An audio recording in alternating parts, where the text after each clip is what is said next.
We always start with a land acknowledgement. This is a picture of an Atfolity bark house.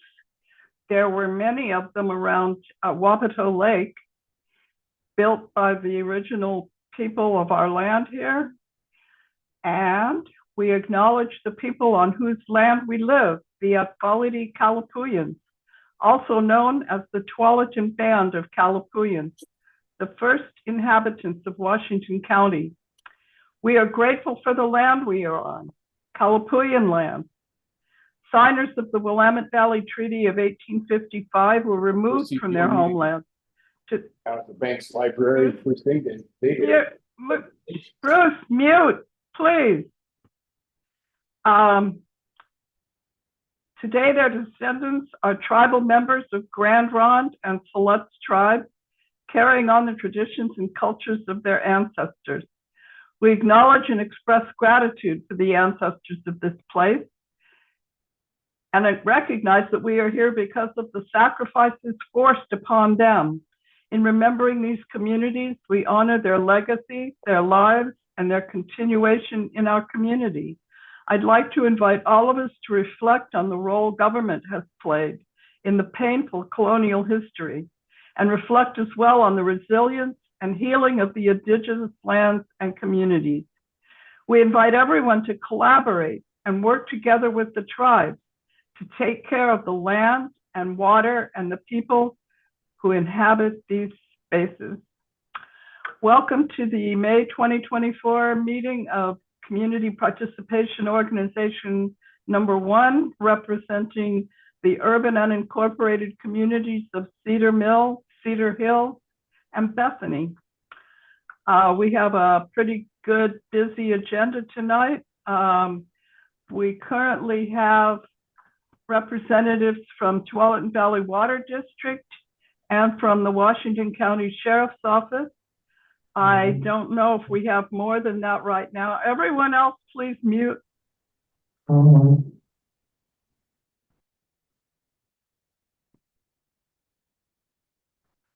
Who's talking? Okay. Oh.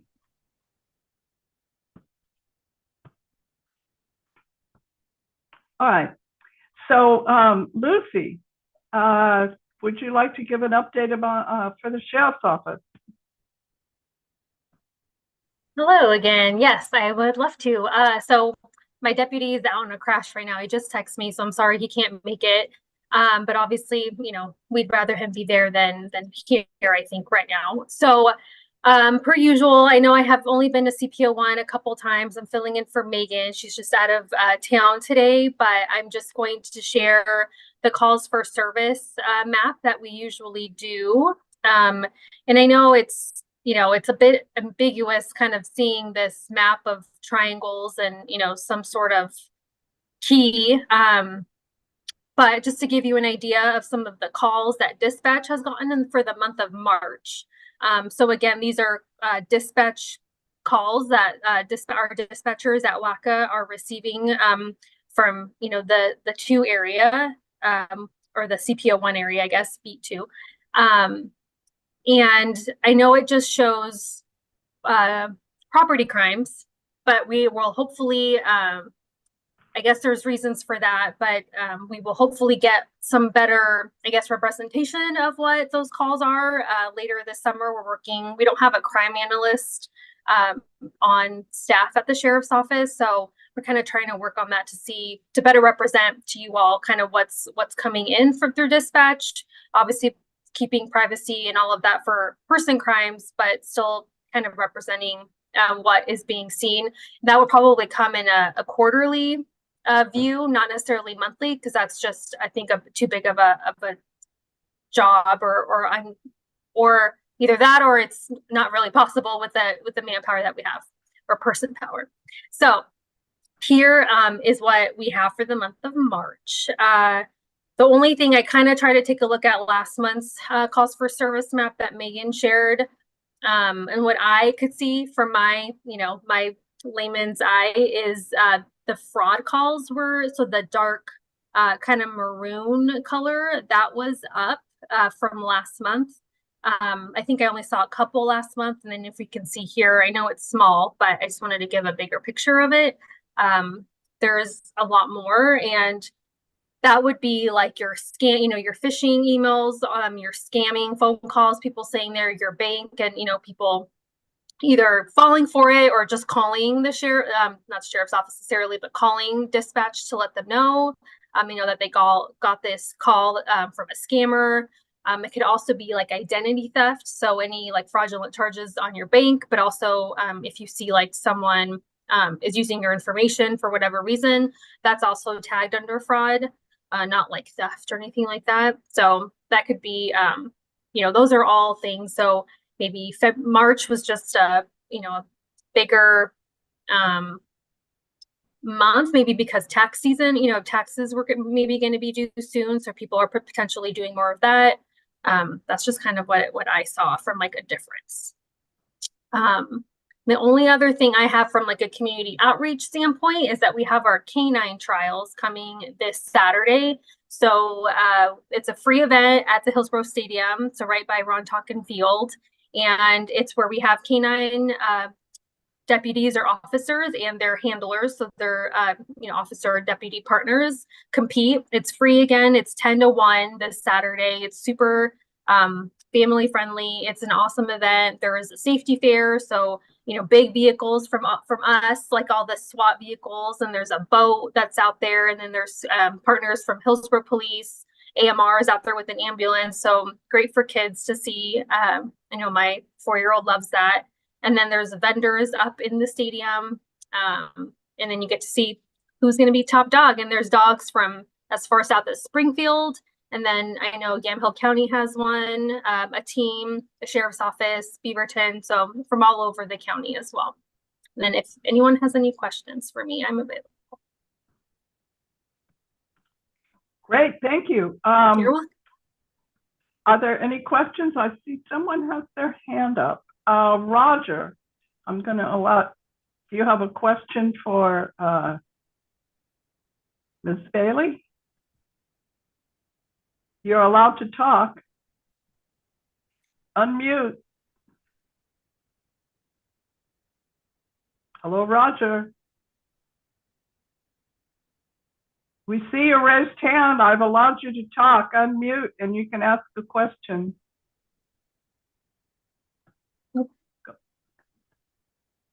Going once, going twice. Well, okay. Roger, did you have a question?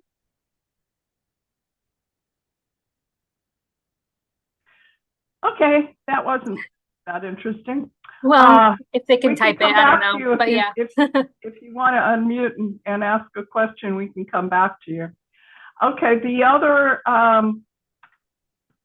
service provider that we have right now is Lindsay Wachnick from TV Water District. Oh. Hi, everybody. Can you hear me okay, Virginia and everybody? Yes. Okay, perfect. Thank you for having me, Lindsay Wachnick with the Tualatin Valley Water District. I have a couple updates on some projects, water infrastructure projects that are happening in this CPO area, as well as just a plug for our water quality report that we do annually. So the first project is what we're calling the West Lawn Main Replacement Project. It's going to be kicking off in fall of 2024, likely around September. And what we're going to be doing is replacing hundreds of feet of existing water main on Northwest West Lawn Terrace from 128th Avenue to 130th Avenue. So we'll be getting in touch with those customers, property owners that are living around that area to make sure they're aware of the project and what we're planning to do, timeline, that kind of thing, coming up in the next month or so. And another project we're doing is we're calling it the Viewmont Pipeline Project. We've already accomplished a couple phases of the project, But what we are going to do next is we are going to be working on connecting a new pump station along Southwest Barnes Road to serve customers in Caitlin Crest and the Viewmont neighborhood. We're expecting to begin that project in mid-June. And again, we're going to start outreach pretty soon here. We just met on Viewmont Terrace. Was it Viewmont Terrace? Is that right? Yes, on Viewmont to talk about the project with the contractor today. So we got to kind of walk what they're going to do and talk about kind of the impacts, so I can communicate that to the customers. I'm not familiar with that road name. Where is that? It's called Viewmont. Let me see. Viewmont Piping Project. It's along Southwest Barnes Road, and it's actually across the Barnes Road, and it goes kind of up the hill. Does that sound familiar? I can drop, Virginia, yeah. I can get you a kind of a schematic, a drawing of the area if you'd like. That'd be great. Perfect. So we are planning to begin that project in late June. So again, it would be really helpful, if we can kind of help promote this upcoming project while we do some targeted outreach to some of the residents that will be. We're looking forward to learning more about the West Lawn project. Yes, I'm excited for that one as well. And I know the neighbors are interested. Interested. Very good. Very good. And then one last thing just to kind of plug, water agencies are required each year by the Environmental Protection Agency to release a water quality report that basically includes all the results of our water quality testing that occurred the year before. So we just released that online. And you can access that report at tvwd.org/WQ,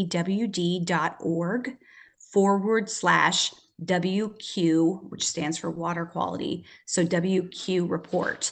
And again, it shows all of the water quality data that we have from testing of last year. So that's a good resource for everyone to kind of take a look at.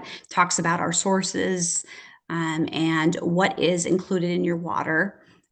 So that's pretty much what I have to communicate. We just ran an article on lead testing that the program that was just completed. We ran that in the May issue of the Cedar Mill News.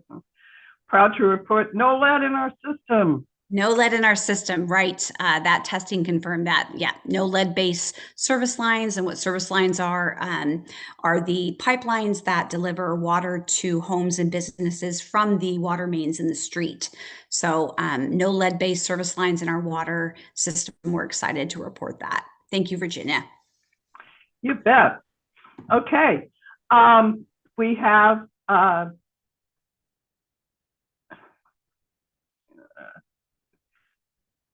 have Nicole Paulson from the Tualatin Hills Park and Rec District. Nicole, there she is. She's in her car. At a park. I've got kiddos today. They're at sports, so I'm here on location, I suppose. Thanks for having me. Thanks for having me, everybody. My name's Nicole. I am the planning supervisor at Tualatin Hills Park and Rec District and your liaison here for CPO1. Just want to give a couple of updates. One, our local option levy is on the ballot here for this upcoming election. So if you don't have your ballot pamphlet, please grab one. This levy will help maintain our parks and some of our swim centers, as well as full-time positions. We've also got summer registrations that's still open. There's lots of opportunities for camps. This month is Water Safety Month. There's lots of events that we're holding this month with water safety in mind. If that's of interest to you, feel free to go to our website and look up some of those water safety events. In the area, we also have a partnership with Washington County that we're working through, which is to install 5 trail crossings at various streets along the Waterhouse Trail. One of them included is Laidlaw Road, which is a a big roadway that people are really typically interested in and getting a nice crossing at. So that's exciting. Washington County is the lead on that particular project, and I think we'll look to construct later this year. We've also got the Ridgewood Dog Run is opening up. The fencing was installed just last week or the week before, and so that's available over off of Wilshire and 217. And then Mitchell Park, we're still working on storm recovery out there, and the asphalt pathway over in the southeast section of the park that leads to Southwest Stark Street, or excuse me, West Stark Street, is scheduled to be converted to gravel, if not already, April, May. And so you may see folks out there doing that. We've got our maintenance crews getting parks ready for the spring with their athletic fields. And we also recently got our climate action plan adopted in March. And so if you're interested in that, there's more information on the climate action plan on our website.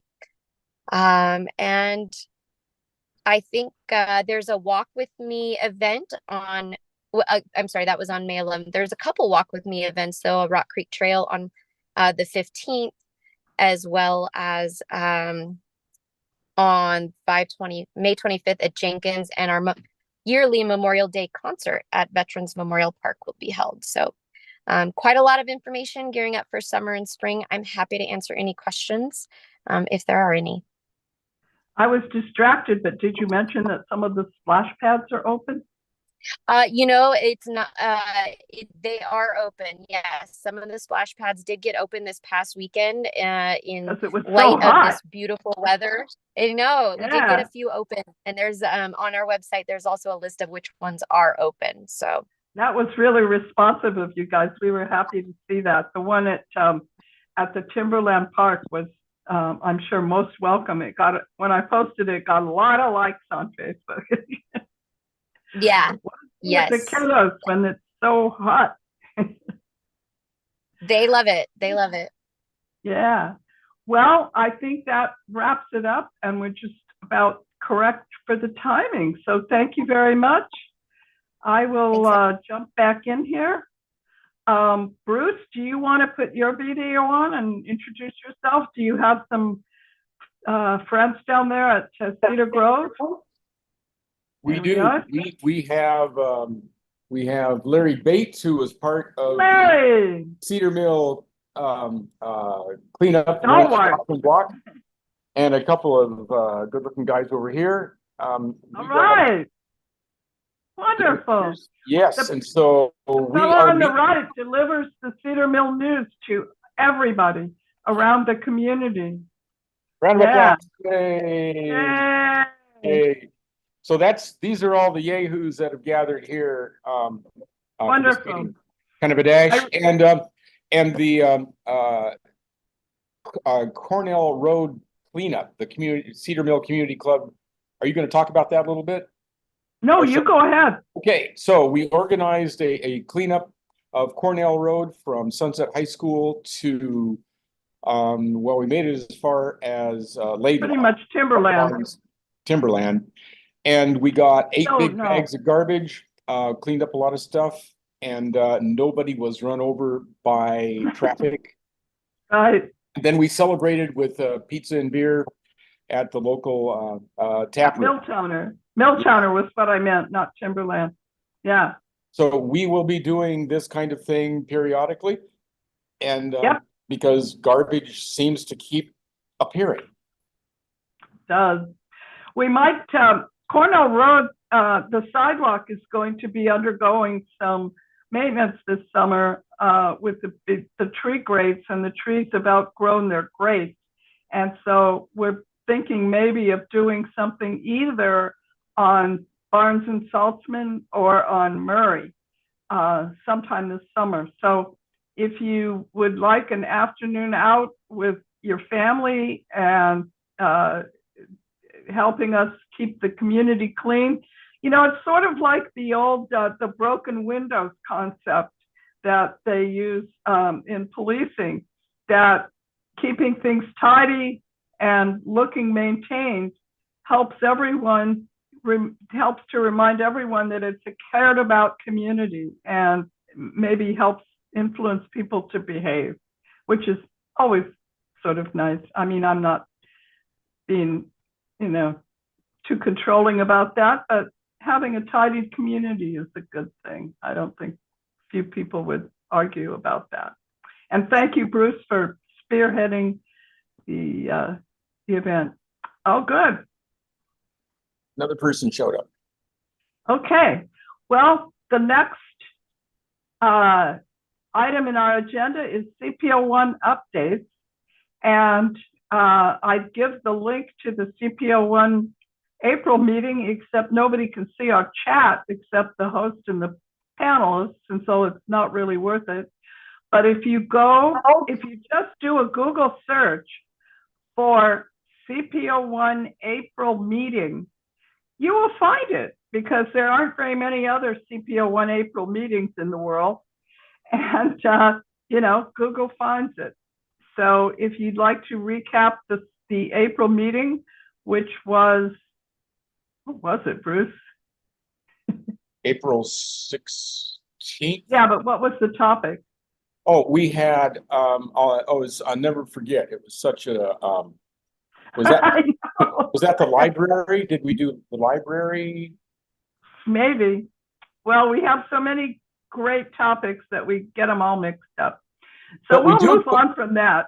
So mention that we put all the chat information that is unavailable to the viewer participants into both the Facebook page and the YouTube page. Right. The CPO1 Facebook page is CPO1.Washington County. And we put the crime map up there, and we put the chat from the meeting, and we put the link for the YouTube. So even if you're not a big fan of Facebook, it's kind of useful for sharing information. So I would also put a link in for the CPO News in May. We had a lot of development activity going on, and we've got a lot more coming, which is my next topic.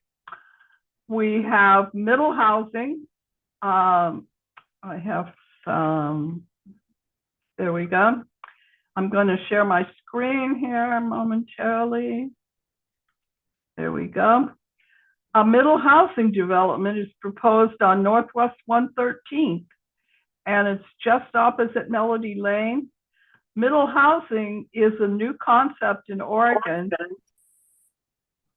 that doesn't have as much community involvement as regular housing. It was mandated by the state to be kind of a fast track housing option. And this is what it is proposed to be. There is a comment period. And so if anybody wants to make, the CPOs do get to comment. And so we are CPO1leaders@gmail.com. And so if you care to share a comment about this development, please send it to us and we will submit it. And those comments are due, they are due, the comment period was open from May 7th to May 21st. So if you have a comment on that development, please let us know. We've got another one here. It's not letting, I guess I have to stop the share to change the picture. That's inconvenient. Okay. It's not letting me do it at all.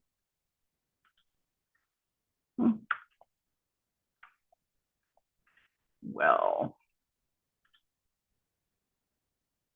it seemed to delete all the rest of my pictures. That's very inconvenient. Well, I'll just talk about it. It's a preliminary review for an 8-lot subdivision called Cedar Mill Terrace.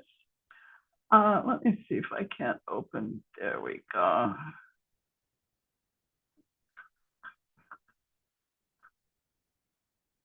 Nope.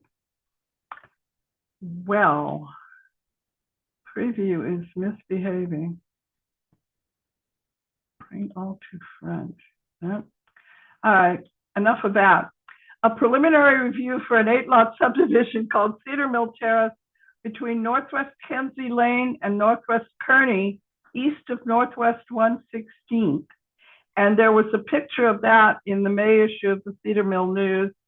The developer is Noise Development, and comments again are due between May 7th and May 21st. And this is more traditional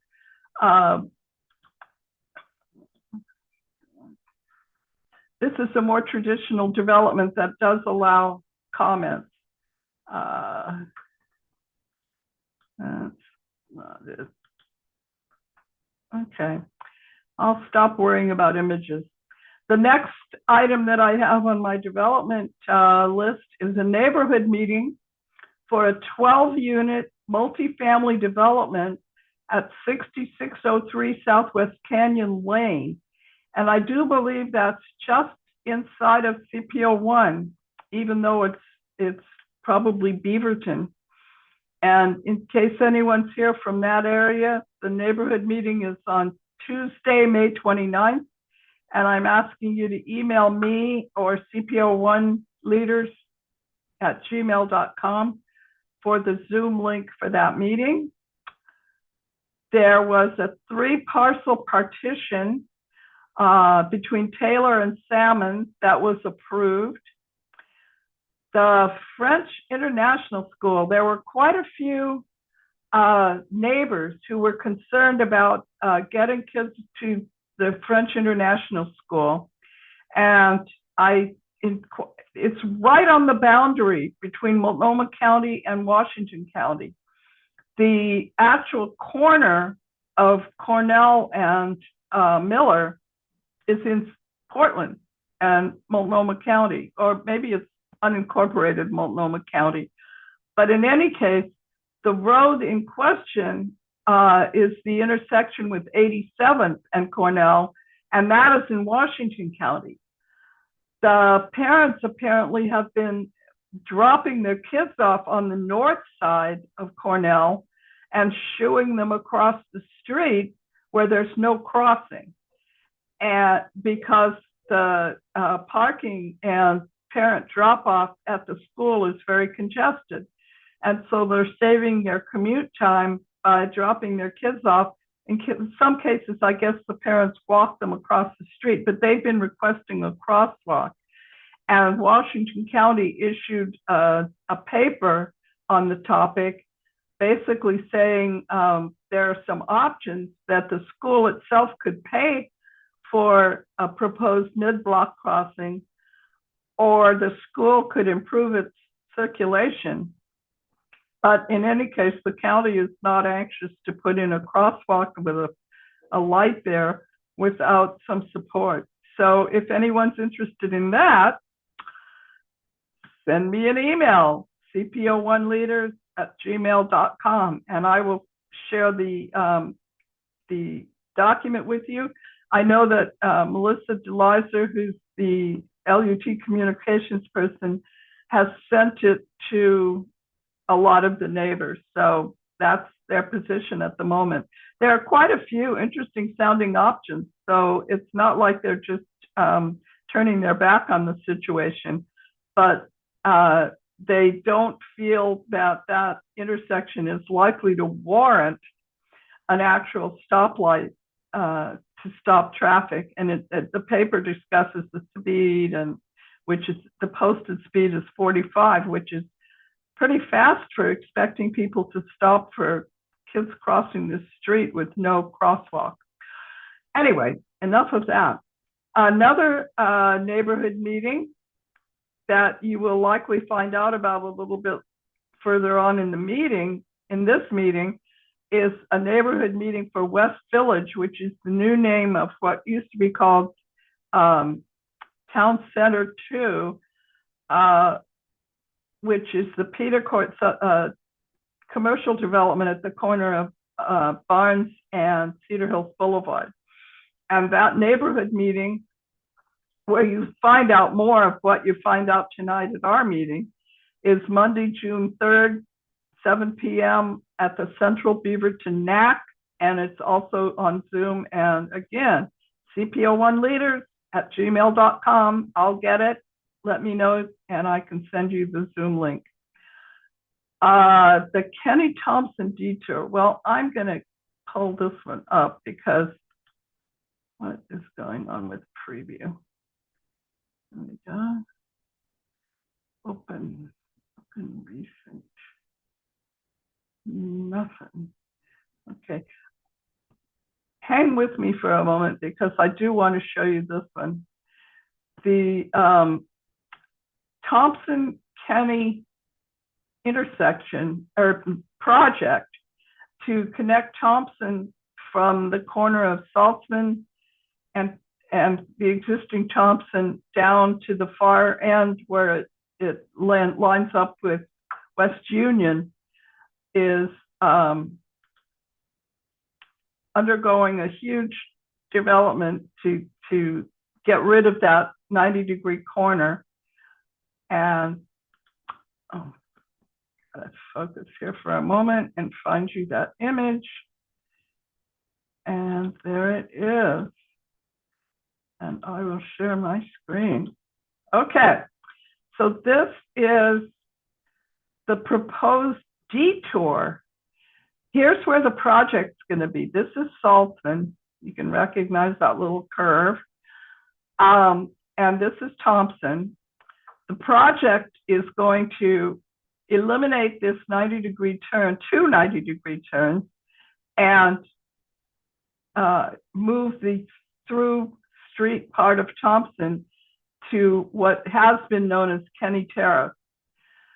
This is the detour that they're proposing because this part, the phase 2 closure is going to be 45 days. The phase 3 closure is going to be 30 days. They're going to be doing this part this summer to avoid too much of an impact on the school. The phase 2 closure, I don't know why they're 3 and 2, but anyway, is going to be done later on this year. And it's going to be 45 days. And the detour has to go all the way over to Bethany Boulevard and then back around across the freeway and back up on Cornell and then back up Saltzman. And as I suspected, the reason that it's not going down 143rd is that Thompson is a collector and they can't legally put a detour on a different classification of road. So everybody get ready. If you regularly use that route anywhere around in here, I mean, I live down in here and it's definitely going to put a crimp in our style. Get ready. Part of the closure will be this summer and part of it will be later in the year. So that's what I know. And that's it. And we're running a few minutes late. I had an awful lot to share. Any questions on any of that? I know it was a fire hose of information, but if you had a question or want to comment on any of it, one more time, CPO1leaders@gmail.com. It's our catch-all email address, and it goes to me and it goes to Bruce, and between us, we'll handle it. It is now time for the open mic. It's your CPO. Does anybody have anything to share? Something going on in May? Nope. Gee, it's nice to see some of our in-person folks showing up in person. Thanks for coming. It justifies the work that Bruce does to, it justifies the work that Bruce does to set up down there. Thank you. Thank you all for showing up. Oh, somebody has a question. Roger, we're allowing you to talk. Okay, hi. There we go. All right. Wow. Yeah, I have far too many microphones. Oh, okay. Well, I think our sheriff person is still here if you had a question for her. Yeah, I did. That was specific. I liked what you're hearing. I liked hearing what you're doing over at Cedar Mill. That's great. The pickup and the community stuff going on there. Good job. Anyway, I live along Barnes Road east of the hospital. And I'm beginning to get the idea that the county no longer has a traffic patrol. And it seems to me I read somewhere during COVID they disbanded the unit.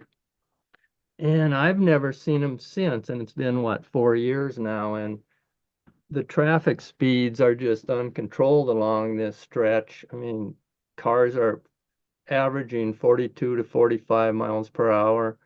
And many of them are going over 60, 70 miles an hour. It's kind of like PIR. Gosh, and we Yeah. had a terrible accident there. I can't remember if it was a fatality. Well, a few years ago, there was racing, and one car ended up on the second floor inside of an apartment in the assisted living center, and one person was killed. The passenger was killed, if not a dog along with it. So yeah, I mean, gee, I think we need some traffic patrols, but maybe the county doesn't have any budget for patrols anymore. So anyway, Well, yeah. Yeah, that's definitely county. It might be a Beaverton Road, but it's definitely the sheriffs that should be patrolling that. I will pass that along because I don't think Lucy is still. I'm here. Yeah. Oh, good. Hi, Lucy. I did hear Thank that, you. Roger. So we do have a traffic unit still. I mean, maybe, I don't know what happened. I wasn't here during COVID with the sheriff's office, but we definitely have a traffic unit. So if you know, I mean, if it's happening 24/7, I know someone can't necessarily be stationed there 24/7, but if you know of like a time of day or, you know, where it's mostly like Friday nights, Saturday nights, or maybe it's all the time, then we do have details of our traffic unit. So like they'll have a detail at a certain, you know, busy intersection or like a problem spot that, you know, people have called in. So that's thanks, Virginia. So that can kind of let them know of like problem areas that they're not necessarily maybe catching or not being vigilant enough on. If that makes sense. Call the non-emergency number, maybe? Non-emergency, please. Yeah. Yes, that would be the best route, is to call non-emergency and be like, you know, I know there's, you know, these speeders Friday nights between 10 and midnight. Or again, like I said, if it's all the time, they also would like to know that too. And I mean, since there's been, you know, traffic incidents, I mean, I imagine they have that on their radar, but we definitely have a traffic unit still. So they are, you know, traffic, they do details for speeders. They, you know, they go to areas and kind of sit. So they do have that still. We have that still. Okay, thank you. Roger, did that answer your question? Well, some action. I've gone down that route. Okay, sure. I kind of think that the arterials and the highway is no longer monitored. I mean, if you go out Highway 26, people are blasting 70 miles an hour. I don't think I've seen anyone pulled over. I mean, these are routine 7 days a week. I mean, it just makes sense. You're going to have to patrol the streets if you're going to have, you know, traffic on them. And I shouldn't think I should have to call in when I see a speeding car. It's obvious if there aren't any sheriffs in the area or any patrols, there's going to be people pushing the speed limit. And if they never see any on these streets. Sounds like a good place to really up the visibility for a little while. Maybe something to pass along. But anyway, I mean, I'm interested in documenting the problem more, of course. And sure. I don't think it's unique to Barnes Road. I think it's more county-wide, if not metro-wide. Well, it's downhill and people are in a rush to get on the freeway and stuff. It's definitely got some inherent triggers for people to speed. Well, of course. That's not a good excuse. Right.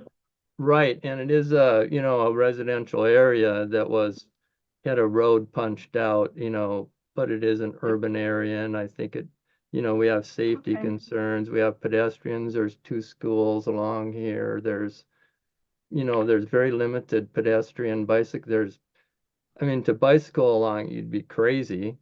I mean, Yeah. Is this Roger Ellingson? yeah. Oh, we're glad to see you back. You were very active a number of years ago, and we're glad you found your way back.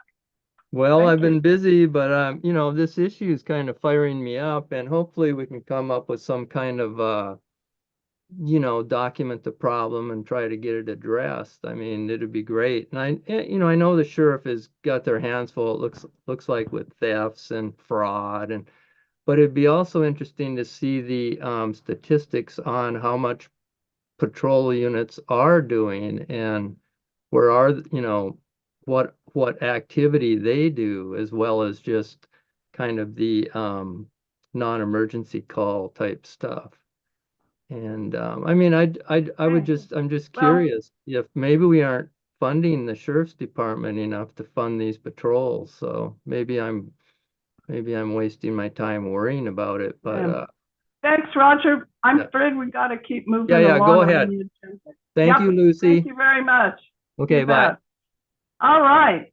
Well, we're ready with our main event, or main event number 1, which is the TriMet update. And Bruce's description is get an update on the project and services provided by TriMet, find out what a hop card is, how you get one and how it's used, and learn what kind of shuttle services are recommended in the West Side Multimodal Improvement Study, and find out how ride connection is related to TriMet. And we have the Venerable Tom Mills joining us. He's been our representative in CPO1 from TriMet for many years. Hi, Tom. Hi, Take it Virginia. away. Can you hear me? We can hear you, we can see you, and we are ready. Okay, and I just want to confirm, I see somebody says community engagement. Is that my partner, Hal? Hal, are you here with us?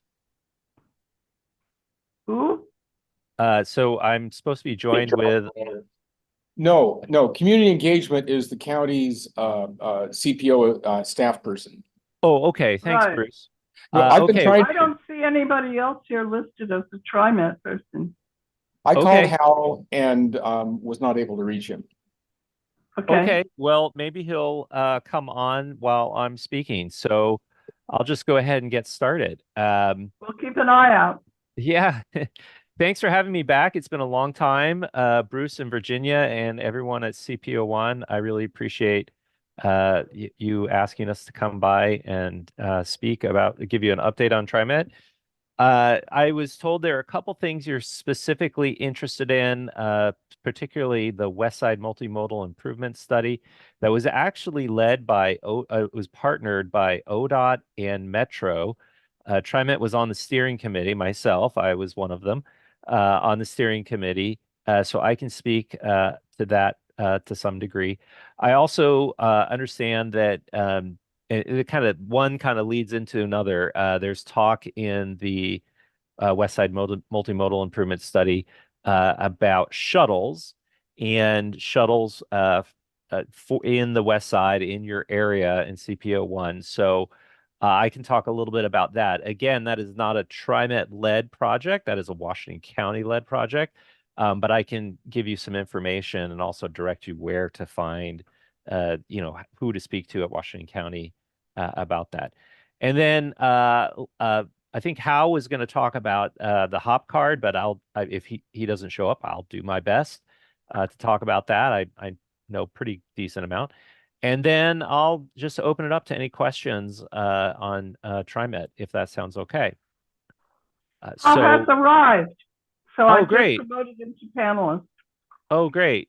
Good. Hi, I'm so sorry. I've been having trouble with the internet. Yeah, that's what they all say. I Welcome, promise. Hal. Thank you. You're So, welcome to start your video if you want to share the screen with Tom. oh, sharing the screen. Give me one moment. Okay. And Share Hal, your video. just your Yeah. video. Yeah. if it's okay, I just jumped right in, and if it's okay, I'll just start talking about the Washington County Multimodal Improvement Study, Please do. Of and the course, shuttles and yes. all that, and then I'll throw it to you on the hop card. It's acting up. Oh, Okay, Okay. so the Washington County, as I mentioned earlier, the Washington County Multimodal Improvement Study actually was a study that was directed, or the ODOT was directed by the governor, Governor Brown at the time, to pursue that study.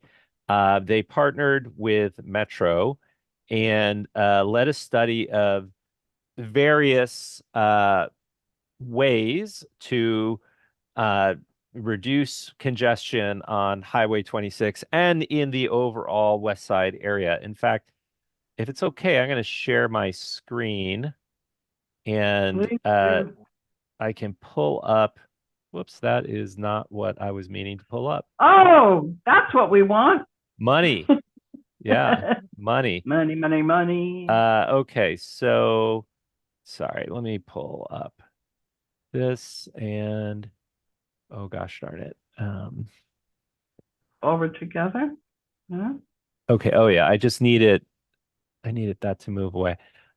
Actually, I'm sorry. I thought I had everything pulled up properly, but hold on. There we go. Oh, not transit study. There it is. Okay. And so Yeah.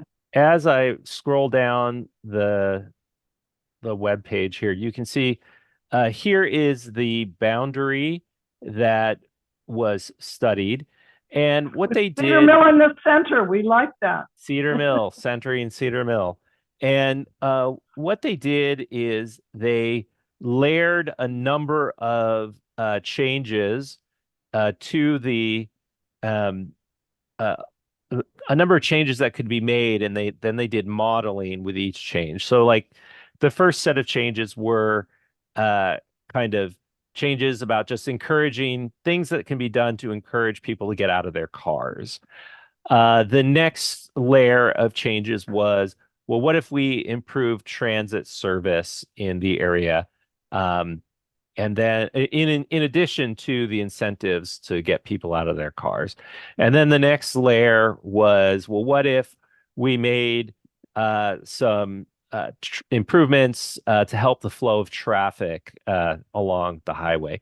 So it kind of went from least expensive to most expensive, all the way to the point where they actually studied building a bridge across the Willamette River from Cornelius Pass Road. And so having people go over the pass and then across the Willamette River. And with each iteration, they modeled and tried to see what that did to traffic. And what they really found is nothing really moved the needle that much. Yes, building a bridge across the Willamette up in the St. John's area and kind of having people take Corn Pass over would work. It would work to get people off Highway 26, but now you have a traffic jam over the pass. So wasn't really moving the needle. The one thing that really did move the needle, and it was the last piece, was tolling on Highway 26. That really pushed people to alternative modes. However, as many of you already know, and that actually was the recommendation of the committee, that the state look at tolling of Highway 26. However, as some of you may know already, the governor has shelved all tolling studies for now indefinitely, and probably for good. So that is no longer a recommendation in the final West Side Multimodal Improvement Study report. But what I will do now is pull up for you what is in the study. Can you see the document I have here, West Side Multimodal Improvement Study? Yes? Yep. Okay. So if I scroll down, I'm just going to jump past some of these items here. So there are, a list of different improvements that are listed. Again, starting on top, employer and regional transportation demand management programs. So these are kind of incentives to get people out of their cars. Close the gap in pedestrian and bicycle network in support of transit access.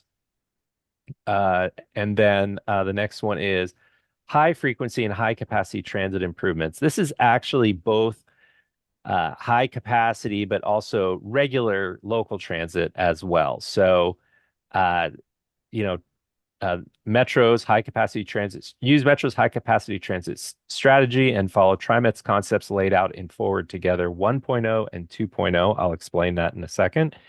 And for the FX high capacity bus service to continue to grow high capacity transit options on the west side. So, couple things. Metro created a strategy called the HCT strategy, high capacity transit. When we talk about high capacity transit, we're usually talking about MAX, or we're talking about TriMet's FX service. We only have one FX line. It's on the east side. It's Division Transit. It's the FX2 on Division Street, and basically it's what's called a bus rapid transit line. It's a bus line that runs high frequency. It has fewer stops, so wider stop spacing, but at those stops it feels more like a station, more like kind of a MAX station. So it's kind of like MAX on bus, or MAX using the bus. There are transit priority signals that allow us to get through traffic quicker, or get through signals quicker. With the FX division, we are saving somewhere between 15 and 20% of the overall travel time. So something like 17% or so.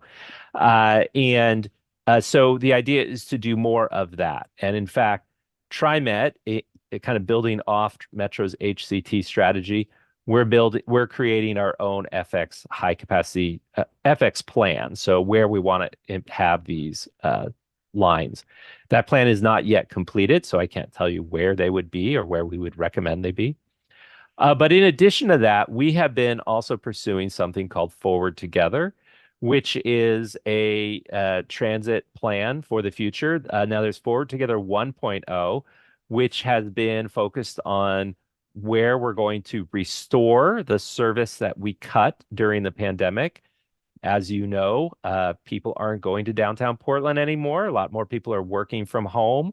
So we don't quite need as much and as frequent the service that we used to put into downtown Portland. I mean, there were lines that were literally running every 5 minutes into downtown Portland, and those buses were packed. Now those buses aren't packed and they're running every 15 minutes, and that's just fine. But so now we're taking those hours and we're redistributing them throughout the system, as well as throughout times of the day, as well as different days of the week. So, for example, there are a number of lines where, the Saturday and Sunday service now looks very much like your weekday service. There on the west Tom, side. We have some people with their hands up. We'll take questions after Tom finishes his presentation. I see you. I'm not going to call on you yet. Great. Thank you. And you'll also notice in your area on Cornell Road, we increased the bus service there on line 48. Is now what is referred to as a frequent service line, which means it runs every 15 minutes, most hours of the day. And, I should say at a minimum, 7 a.m. to 7 p.m. Actually, I believe we go later than that for the 48, and also 7 days a week. So that's Forward Together 1.0, and that is dealing with, service, changing our service based on the funding that we know we have today.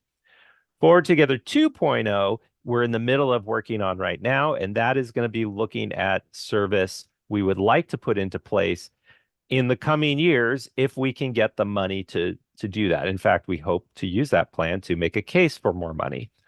And we will be coming out in the fall to the public to talk about that and what we're envisioning and to get comment back. But that again is more aspirational, what we hope to do in the future. The next piece on the list here are shuttles and circulators, and I know that's also something that has been of interest to this group. So what I'll say about that is, if we go back a number of years to the to House Bill 2017, which was passed in 2017, it created an increased funding source, a new funding source for transit in the region. And there is a citizen advisory committee that advises TriMet on how to use some of those funds. That committee suggested that we use some of those funds for first, last mile shuttles and circulators throughout the region. And so we are using some of those funds for that in Washington County. There is a shuttle in Forest Grove. There's a shuttle to the high-tech industrial area in North Hillsborough. There's a couple shuttles in Tualatin. And currently, right now, Washington County staff are planning to launch a shuttle in the Bethany and Cedar Mill areas. And again, I'm going to share my screen here again, and I'm going to show you what they're looking at. So can everyone see Washington County Community Connector Shuttle Service? Okay, so if we go, so this is online, this is a report online. And if we go to page 23, you can see at least, their early proposal of where they're thinking. Whoops, sorry, I'm trying not to.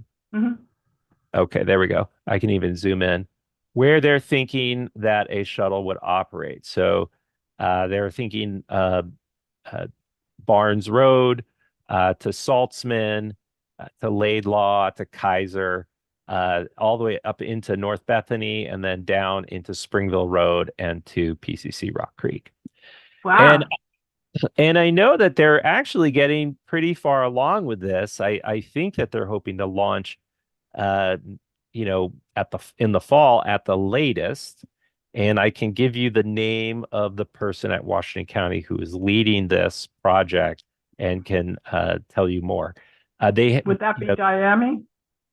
Diami, yes. Also, Reza Farhoudi. I don't know if you know Reza. Diami and Reza are working on this. Excellent. Yeah, and so I would encourage you to invite them to talk to you more about this. But this is something that they have the money for. So it's just a matter of getting it off the ground. And then lastly, there was some talk about, or a question regarding Ride Connection. Ride Connection is a nonprofit organization that works very closely with TriMet. Ride Connection's main mission is to provide door-to-door paratransit service for seniors and people with disabilities. Sometimes they do that on an individual trip level. Other times it's they fund, kind of like a shopping shuttle related to, say, a senior center or related to individual communities. And actually, Ride Connection provides some service directly, but a lot of the service they provide is they give money to other organizations that provide the service. So in many cases, they're an umbrella group. Now, in addition to mostly focusing their services for seniors and people with disabilities, they do work, particularly in Washington County. They contract with Washington County to run a number of these shuttles to help people get around, particularly for employment reasons. In this case, I would imagine they're interested in getting people to PCC as well as Sunset Transit Center. So that is kind of the relationship between Washington County and Ride Connection that has been going on for a number of years now. Tom, I have a question, kind of a backup type of question. Sure. When we design websites, we create a persona, or multiple personas, which is sort of, who are we targeting this website to? Who are you targeting TriMet in our area too. I mean, we have a population of there are an awful lot of executives who are never going to get out of their BMWs, and pardon me for being too broad of a generalization, but that's one population. There's a lot of people who work regular hours in various places and might welcome the opportunity to jump on Max, but who don't welcome the additional commute time that's involved in a ride, park and ride. That seems to be the hugest. I mean, somebody who absolutely doesn't have a car and has no options is going to go for a park and ride, but almost all the rest of the people are going to stay in their cars because that's got to add 30, 45 minutes to their commute both ways. There are service people who work in our neighborhoods, and I can imagine targeting them with TriMet services. But now this is all coming out of my head. I'd like to hear from you guys, both of you. Who are you targeting with TriMet services in the Bethany and Cedar Mill areas? Well, so I just want to clarify that this particular shuttle is not a TriMet shuttle. It is a Washington County shuttle. So I think that's a great question for the Washington County folks. As you know, TriMet has for years tried to operate service in various different forms in the Cedar Mill area. And the last time I used it regularly was when we had Sassy's Cab. Right, which was a shuttle service, right? Yep. And an on-demand shuttle. Yeah, so things kind of come full circle, I guess, with this. But we have not been successful in operating fixed route service in Cedar Mill. And as you know, we have pulled out of the area. So the last line that we operated in the area was line 50, and we discontinued that several years ago. Now, it is important to note that these shuttles are kind of designed to serve areas that have been traditionally difficult for fixed route service to operate in for a number of reasons. One, they're designed to operate on roads that are difficult for big buses to turn on. And two, because they are operated by someone else, in this case, Ride Connection being a nonprofit provider, the cost to operate the service is lower, and therefore a lower ridership is more acceptable because the cost per ride isn't as high as if TriMet were to operate it. So now, again, this is not TriMet service in any case. It's Washington County. So okay. Yeah. But I would imagine they're trying to, probably they will get students who are trying to go to PCC who will ride the Max to the shuttle, and it will take them to PCC, as well as maybe young people, going in the other direction, wanting to get to Sunset Transit Center. Tom, we have several people with their hands up, and I expect that they want to ask questions about your part of the presentation. So I think we'll let them ask brief questions because we are running late here. Sure. Before we get to how. And number one is Bruce. He gets first question. We have Gary Peters here. Gary Whiting. Gary Whiting, sorry. Hi, Virginia. Hi, Gary. Hi, I have a question. You did clarify that the shuttles are not going to be full-size TriMet buses, right? They are not going to be full-size buses, and they are not going to be TriMet buses. Okay. It will not say TriMet on them. Okay. I was a proponent of eliminating Shuttle 50 that went from Thompson to McDaniel, and it was a full-size TriMet bus for years. And it's it was an 8-foot wide bus going down a 9-foot wide lane. It's totally ridiculous. There wasn't enough ridership, and finally TriMet, I think, discontinued bus 50, correct? That is correct. Yeah. Okay, because it just wasn't practical. And Yes. so if there's going to be shuttles, I would encourage that there should be a place for the shuttle to pull off where it's not impeding traffic. Example, on Cornell Road from Cedar Hills Boulevard to Salzman or Barnes Road, quarter mile. There's 4 TriMet stops. The buses cannot pull off.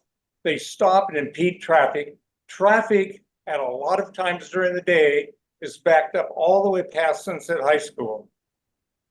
How can TriMet, I mean, whenever TriMet signals to go get back in the lane, even though they're blocking the lane totally, and there's a little triangle thing that says it's the law, I'm very conscious of letting them go. I don't try to get 1 second ahead of the bus. But I think TriMet needs to be conscious of impeding the traffic in these areas. Like Cornell Road right in the middle of Cedar Mill is so over capacity, and the TriMet buses only contribute to that. 4 bus stops from Cedar Hills Boulevard to Salzman is ridiculous. It's way too many. And Okay. so that's Let's let Tom answer, and then we need to move along to the other people with questions so that we can stay somewhere in the neighborhood of on time. I'm sorry. Great, thank you. Well, I'd have to go back and look at where those bus stops are. I'd be curious about the ridership on those bus stops and what they're serving. There may be actual destinations that we certainly don't want to miss. There may also be a connection to another bus line or something that we're trying to make. But in terms of pulling out of traffic, it's just not feasible for TriMet to build pullouts for every bus stop. It is not only is it not feasible from a cost standpoint, but in many cases it would require us to acquire property. In many cases, you just can't. It's just not either the property owner wouldn't allow it, or we would impact a building to do it. So, yeah, there are times when we have to stop and traffic has to stop behind us. There are times when there's a lot of traffic in front of us and we're stuck. So, we all have to share the road, and it can be frustrating, whether you're in the car behind TriMet or whether you're on the bus behind a whole bunch of traffic. I stopped the sharing because, as you mentioned, It's a Washington County project, and if any of the questions are regarding that, I think we should wait until we can get the Washington County people here to talk about it. We have Fran and we have Kathy. Were your questions on Tom's presentation, or were they on the shuttle? Fran, go ahead.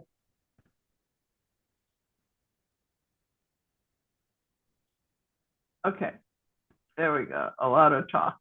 Thank you. Tom, I've been studying the entire package of transportation issues, by the by, in a big way, in a strategic way. One of the key questions I had, and you covered earlier, was, I believe it's called Fast Forward. Forward Together. Forward Together, yeah. The last I saw about Forward Together is it seemed like there was a phase 1 and then it's been stopped. Is it truly moving on fully resourced? Yes. So Forward Together is happening. The implementation of Forward Together is happening in increments. And the reason for that isn't money. We actually have the funds to put the whole thing into place. Our biggest problem right now is operators. You've probably heard about school bus driver, a shortage of school bus drivers. We're having the same problem. We lost the number of operators during the pandemic, and we are in the process of digging ourselves out of the hole, but it takes time. You may have also seen TriMet buses that say we're hiring, $7,500 signing bonus. That is one of the strategies that we're using to attract new operators and fill those jobs.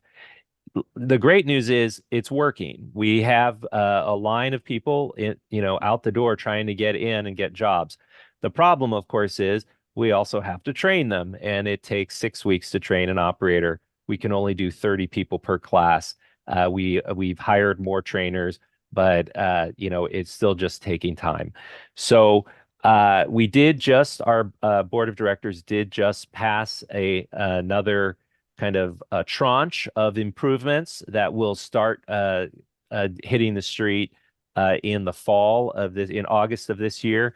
There will be another a number of them will hit the street in December, and then in March of 2025, and then June of 2025. So every year we're going to be adding more for the next few years until Forward Together 1.0 is completely implemented. Okay, so just by the by, since I am doing this comprehensive packet, is it okay if I contact you, if you leave your contact information, because I'm Sure, kind of the I can put it CCI in person. I'll put it in the chat. Okay, thank you. And thank you for your presentation. No problem.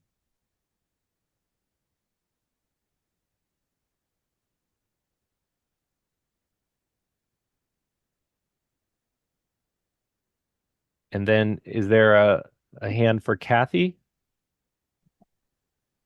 Yes, I have a question about the ride connection to TriMet. You mentioned that they're closely involved together. How is that? Well, you know, as I mentioned earlier, that Ride Connection's primary, kind of their first goal or first mission is to provide services for seniors and people with disabilities. So TriMet actually passes through money to Ride Connection. Some of it is money that comes from TriMet's general fund. Some of it is money that TriMet applies for at the federal level that only TriMet can receive. And then we get it and then we hand it off to Ride Connection. Some of it is money that comes to the state. The state gives it to TriMet. We hand it to Ride Connection. Cool. It's very, very expensive for us to operate our Lyft service. So if we're able to help Ride Connection kind of relieve some of that burden for us, then it brings our costs down. So that's because they can do it at a cheaper cost, a lower cost than what we can do it at. Yes, and I spoke with a person who was driving someone to shopping, and I met them in the parking lot. They were a volunteer who was driving his own car. Do you provide extra like insurance for them, or are people trained in any way or screened for volunteering? Yes. You know, again, I'm not an expert on their processes. They have some programs that are volunteer drivers. They have other programs that have paid drivers.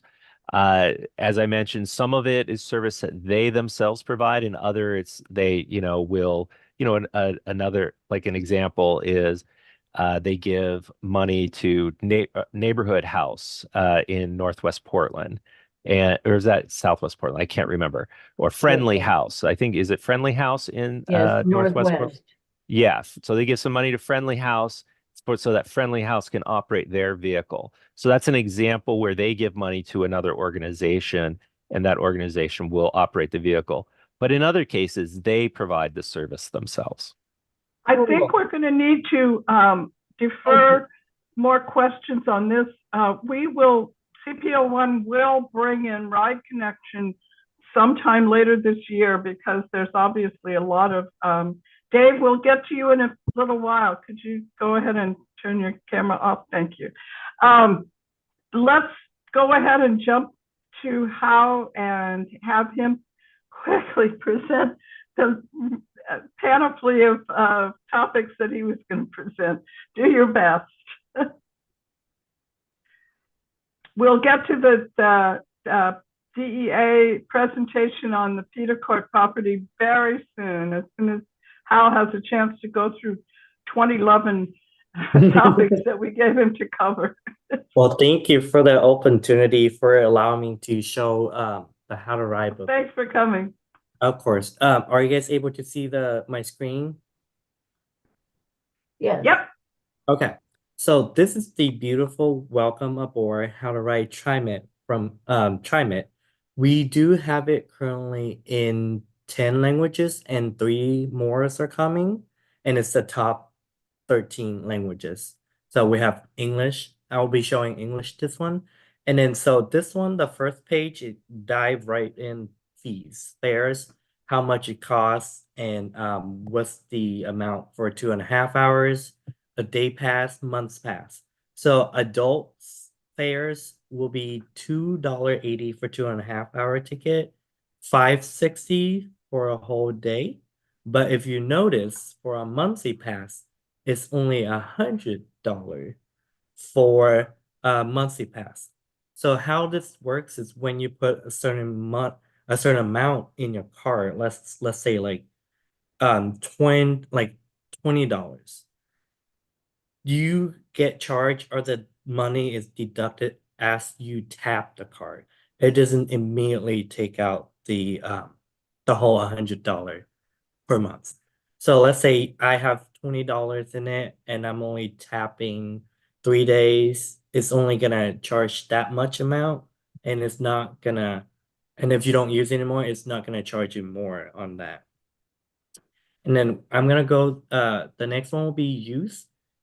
And youth will be around age of 7 and 17. It's very much the same price as our honor citizen. Honor citizen is another our reduced fare program. It is based upon age, which is 65 plus, or income. That's people on Medicare, SNAP, any like very much a lot of the government system assistance programs, and then folks with disability. And then just last year, we were able to get people with veteran statuses on here as well. So if you're a veteran, active duty, National Guard, you are also qualified for the honor citizen. So both honor citizen and youth have the same rate. It's $1.40 for 2.5 hours, $2.80 for a whole days. And then the beautiful thing is as long as once you tap for 10 days, it's gonna cap out at $28 a month and it will not charge you anymore. So what kind of documentation do people need to show for that? I'm sorry? I said, what kind of documentation do people need to present for that? So it depends on what you're trying to apply for. So if you're applying based upon income, you can bring your pay stub or you can bring any sort of proof that you are qualified for the government assistance programs. If you're applying based upon disability, that's a form, and I believe it's a doctor note that you have to bring to the downtown, in which I'll tell you some more in the next slide. And then based upon age, is I believe is just your ID. Thanks. Yes. So then that's the amazing price. And then this is how you pay. There are many ways that you can pay. So the traditional way will be you bring in cash, $2.80 or $5.60. You bring it on the bus and then you put it in this little fare box here. You put it, and then the operators will give you the ticket. Please notice there will be no change given. So please make sure you bring the right amount. And then the next second best thing would be cash or credit debit card. So what that means is you can put use cash at the max ticket machine or credit debit card. We both accept it, and it's located at all max stations. The next easier way would be credit or debit card. Now that means you can use any credit debit card, but the only thing you have to worry or remember is to use the same card the first time you tap, so it knows that it doesn't charge you more than a day fares. So that's something that you have to remember. And you can use your hop card or hop paper ticket to pay. The last one would be going to the TriMet ticket office. So that will be located in downtown. This is the Pioneer one. This is the address, and it's located between the waterfall here, right here. And then these are some of the stores that you can go in and reload your hop card. Now, this one, the next slide would talk about which are the best way you will get the best value. So you will get very little value if you just use cash. You put it in your fare box, or you buy at the machine or at the max station. This one is very little value because there isn't really a way for us to track. If you're buying 2.5 hour ticket with cash, and then you're paying another 2.5 hours from card, you're gonna pay more than one day. So it's really, you're not getting the best value. And then the next best thing will be credit and debit card.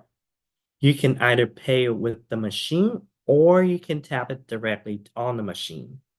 Now, one thing you have to remember on these, so credit and debits, it will only track the regular adult fares. It's not gonna, we don't have, or it doesn't, it doesn't track or know to charge you with the honor citizen or youth fare. So this will only work on the adult and regular fares. Now, the best one with the best value is the hop card. This one, just like the credit and debit card, it'll be able to track you and just cap out the amount. But this one, it will be able to recognize the use and honor citizen fares or the rate. So then you will never pay more than $28 for the reduced fare or more than $100 for the reduced fare. And then the phone hop card is also another one that you can do. Is instead of having your wallet on your ID or your card on your wallet, you can put your hop card on your e-wallet and you can tap it just as if you would have the physical card with you. Am I going too fast, too slow? Do we have any questions? No, actually, we really need to wrap up really quick because we're way behind and we've got another program. Okay, yeah, so that's really interesting, though. New information for me, I'm sure. Oh, yay. So this goes over how you can trip plan. So you can text this number or call this number right here, and then you can put in the stop ID number. This will tell you when it's coming and what line. The next thing is there will be like a monitor. You can check at the shelter, or you can go on our website, Trip Planner or Transit Tracker. It'll tell you the real time where the bus is and when it will be coming, or if there's any delay or anything that you need to know. Right. So this goes over more details of how to use the app and how to look up the IDs. And then these are our friendly faces from our colleagues. So if you see anybody's here or if you see me walking around, feel free to say hi. We're always here to help. Is that whole presentation is online? No, this I sent this to Bruce. Great. Yes. Good. And then one last thing I want to mention before to go. So we do have a 24/7 line where you can text or calls for non-urgent and non-emergency issue. Its immediate reply is really helpful. I've been using all the time, so please take advantage of this if anything should happen. That's pretty much it. This talks about what the different vehicles that we have. And yeah. Great. Any question, any comments? I'm not seeing any. Thank you very much for that. And I'm sorry we had to rush through it. Of course, no. Your background it points up to me the contrast between downtown and the east side, which has a grid, and the west side, which has hills and windy streets, and that shuttle, and we'll take that up with Washington County. I have to walk down a very steep hill to get to Salzman, and then I'd have to walk back up a very steep hill to get back home. And that's something that needs to be taken into account when you talk about shuttles. That's why I couldn't use line 50. I'm 77 years old, and I'm not really interested in struggling up a very high hill on foot just so that I could use TriMet. And these, you know, we have physical realities out here on the west side that you don't have to deal with on the east side so much. And I'm hoping that TriMet's got some folks on board that, no pun intended, that are thinking in broad ways of how to serve the, you know, Washington County forced a lot of the development into these foothill areas, and it makes transit a bigger challenge. So that's my closing discouraging words about transit on the west side. So with that, we really need to get moving with the second presentation we have tonight, which is, and thank you guys very much for joining us, several representatives of David Evans and Associates will provide an update on some design changes for West Village Phase 1 project, formerly Sunset Town Center, the mixed-use project proposed for the land. No, this is not correct. This is what used to be. Well, you guys tell me, because I'm confused. Is this what we can think of as Town Center 2, or is this up by the Transit Center? Okay. It's by the Transit Center. Good. Okay, I wasn't totally confused. You guys just take it away. Thank you. All right. Thank you, guys, and good evening. So I'm Peter Grimm. Can you guys hear me okay? Yep. Okay, great. Presentation and no computer furniture or anything. We're happy. All right. So I'm Peter Grimm. I'm one of the principal architects at Scott Edwards Architecture. So, and we're working in tandem with DEA on the project design. So we wanted to give you I first of all wanted to, on behalf of the entire Peter Court design team, just wanted to say thank you guys for carving out some time to allow us to present the project tonight. This will be the second time. I'm very interested.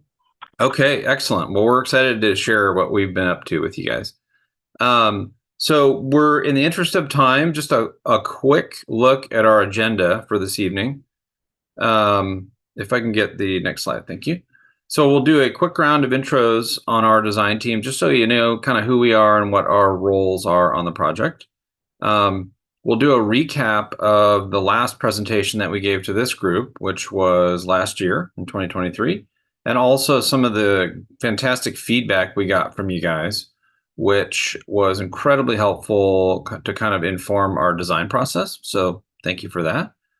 And then really the meat of our presentation this evening will be giving you all an update on the first phase of what we're calling the West Village proposed development at the Sunset Station parcel. So again, really excited to share our latest design on that piece and get your feedback. And then we'll look at next steps and kind of lay out a roadmap for some of the key milestones going forward on the project.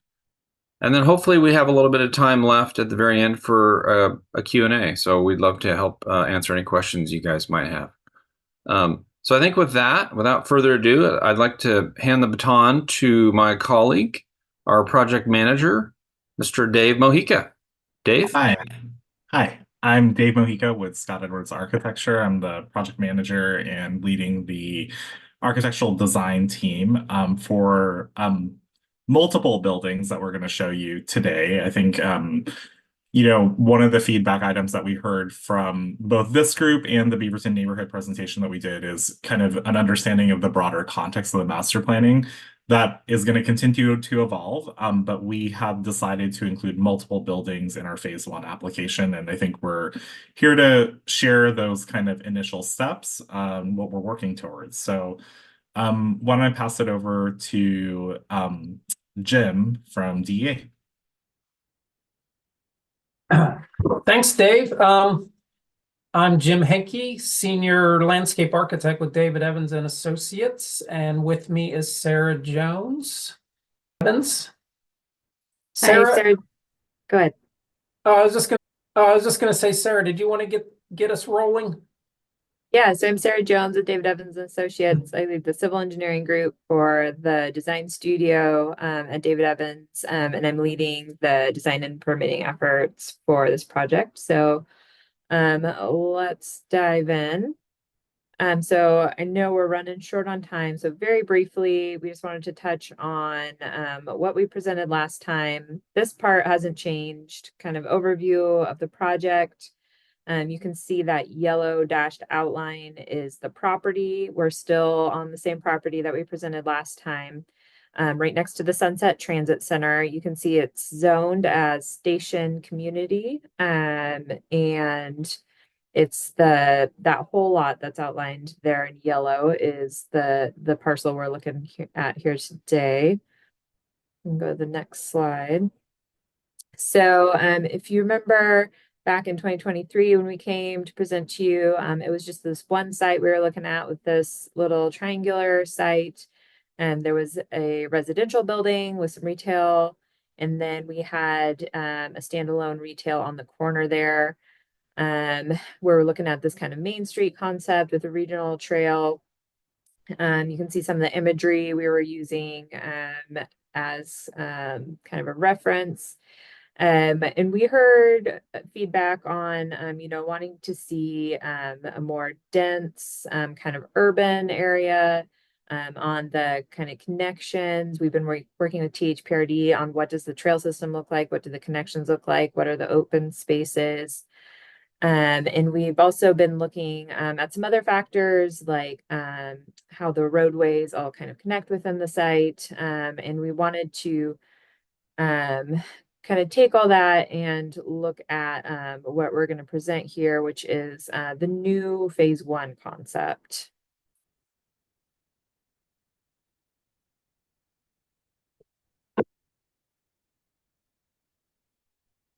So Jim, do you want to talk a little bit about what we've got going on here?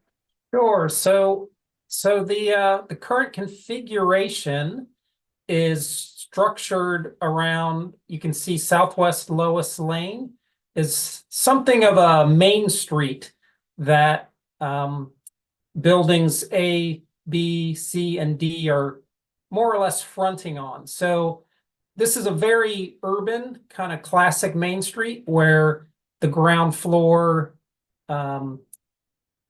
retail uses orient towards Lois Lane, and we've enlarged the sidewalk slightly. So it's a very generous kind of sidewalk space with street trees and a change in materials a little bit between the curb and the circulation on the sidewalks, much like you see in urban areas throughout Oregon and other, cities in the world. So pretty classic orientation.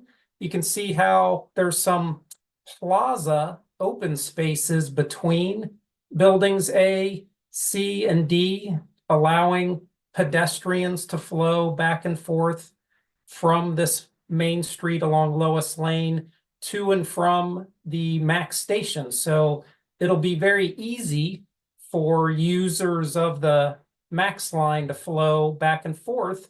And these spaces, are going to be attractive with landscaping and places to sit and, seasonal color with the kinds of massing and groupings of plants occurring in those plazas between the buildings. Down at the eastern end, you see a pie-shaped piece where a plaza we're starting to draw in. We'll anchor that elbow in how Lois Lane turns. And we've highlighted a few of the plantings at the moment. You can see them in purple. Some of these spaces that we think are going to be really special and unique and add a lot of character to this new district. One last thing before we advance. you see a little bit of green coloration on Station Way to the west. And that's going to be part of the trail network. So there's going to be a generous bike and pedestrian facility that connects you to and from the station and other parts of the development as it grows over time. So that's a little introduction to some of the landscape treatments. Sarah, do you want to advance to the next slide? Yeah, so I'll briefly touch on some of the civil stuff. Most of this is all that boring stuff underground that none of you probably care about, just making the buildings function. We'll be putting in, you know, all the storm, sanitary, water, all that kind of stuff. We'll be building the streets to at least public standards. And providing, you know, lighting and all that required stuff. I don't know that any of this other civil information is of any interest to the public. I think you guys want to see the buildings and the fun stuff. Thank you, Sarah. So in regards to the bigger master planning, you know, I think what we're showing here is what we believe we are going to submit all within our first land use 1 application. So it's buildings A, B, C, D, along with what we are anticipating potentially these buildings in white, E1, E2, E3. We're not ready to share those buildings today. But we spent a lot of time on these first set of buildings here. They are all mid-rise buildings with housing over retail. So there are 5 stories of residential apartments above, ground floor retail and an amenity space on the ground floor. And we're kind of working with a series of different material palettes to kind of create textural variety on the street. So with the first initial buildings to this development, I think just at a very high level, the design team has spent a lot of time really kind of vetting what is going to be sustainable and I think beneficial for the community and kind of getting impact from the first few buildings. And part of the strategy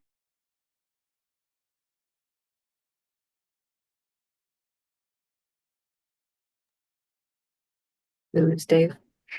You froze up, Dave. Peter, do you know where he was going with that? I wish I could play Dave in this regard. Let's give him a second here and see if his his internet. The perils of Zoom. Right? Technology is great when it works. That's our favorite expression. Exactly. Shop. Yeah. That's true. Well, Dave is running the presentation, so. Yeah, do we have the ability to do advanced slides, Sarah? While we're waiting, I would love to cover this in the June issue of Cedar Mill News. Who's my best contact? Sarah? Reach out to Laura, who's been coordinating with you, and we can get something to you. Great. I've been taking screenshots, but I think you can do me better. Yeah, we can send you the presentation. Thanks. I think we got Dave back. There we go. Hi, there Dave. We go. Welcome back. Hi, I'm so sorry. All right. Dave's back. And we're back. Can you share your presentation? Yes. Okay, great. I've got one here. Do you need to share yes. Give me no. I got it. Just give me. Actually, do you have it? Update? I don't know what happened. I just had a very random. Nope, I'm back online. Let me. I'm thinking it was sunspots, guys. I think I left you off. I left you off on the first building, correct? On no, we were looking at materials still. Oh, you were still at materials. That's when I lost you. Okay, well, we'll back up there and get going here again. Sorry about that. Okay. So we're looking at these first 4 buildings. You know, we're working with mid-rise buildings so that there can be multiple buildings built in fairly quick succession to start activating this area around the transit station. So that was a very conscious choice to start designing these buildings here first to activate that area and start creating activation on Lois Lane. So we're working with a variety of different textures and materials. And the very first building that is on that intersection of Lois Lane and Station Way is what's shown here. So the idea here is that we've got nice activated ground floor retail. We're positioning the residential lobbies in the middles of the buildings, along with service spaces tucked in the back in those kind of smaller plaza square areas that Jim had pointed out earlier. And the reason for that is we were trying to preserve activated corners at each of the buildings. So the hope here in the streetscape by kind of doing that is that we're able to kind of frame just by the simple positioning of the retail and activating this sort of gateway when you turn in from Station Way onto Lois Lane. And right here is around where the parking garage is. So we're working with similar scaled buildings for these first initial 4 that are being proposed in the phase 1 application. But each of them is going to have a little bit of a different treatment in color and texture, and we're working through the details of that. And, in upcoming presentations with the Beaverton neighborhood presentation that will be coming up next month, and then leading up to, our type 3 land use reviews, there will be material samples for the community to kind of see and comment on. But the idea here is we can really create a lot of variety just by doing kind of simple changes and moves on these buildings. And also by the way they're positioned in these areas. You can see on the right here, we've got the building pulled back on the corner of this retail plaza. So this is looking at Station Way and Lois Lane again, but this was the first building on the right here that you're seeing that we previously looked at. On the building across the street from it, at the end here, we've pulled the building back significantly to kind of create an outdoor space that can be enjoyed with the retail space, and it will have kind of like little, the potential for outdoor kind of dining if that ended up becoming a restaurant tenant or a cafe.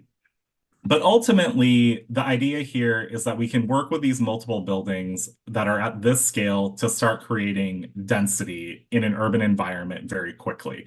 So this is once you pull into Station Way, these are the first 2 buildings that we were looking at here. The idea here is that we're looking at, on the green building, that's a metal panel that was being proposed. On the white building, that's more of a fiber cement concrete skin. And then as we move further down, the building that you're seeing starting to appear on the right here, we're proposing kind of like a lighter potential brick color or brick material with a lighter color. So ultimately, the way that these buildings work together, the goal here is creating multiple types of gathering space. So this is that same plaza that we were just looking at on the prior slide down here on the bottom right. And, oops. And as we kind of proceed down Lois Lane here, so those first images we were looking at really at buildings A and B, but as we get further down, you can see the idea is creating small variations in the building to start creating a more dynamic streetscape. So this area here is one of those connections that Jim was previously talking about, where you can see the parking garage back here. These buildings will have sidewalks and pathways on both sides of the building, so the buildings will have multiple frontages. And the idea there was giving an opportunity to have direct small plaza space connection back to the path that is behind here, leading directly to TriMet. So I'll just kind of sketch that out for clarity for the group here. So this image that we're looking at is right here. And this is one of those kind of connections that Jim was previously pointing out for the group. And what we're looking at here is instead of, not all gathering space has to be these kind of larger square spaces. Part of the intent with the wider sidewalks is providing opportunity for retail tenants to have areas where there can be, small bistro tables lining the sidewalks, but still creating ample pathway for visitors and residents to kind of walk without having to maneuver around outdoor seating like we do in downtown Portland areas. So back in that triangular plaza that Jim had pointed out, we are looking at the potential for structured covered outdoor space. I think there's no commitment to an exact tenant here, but we see the opportunity for structured outdoor space to service that it could potentially service both restaurant tenants and the potential for co-working spaces in the future. That co-working spaces could be back here and they have an indoor-outdoor component. So I think that idea, though, of indoor-outdoor activity on grade is a desired sort of way of adding variety to the streetscape.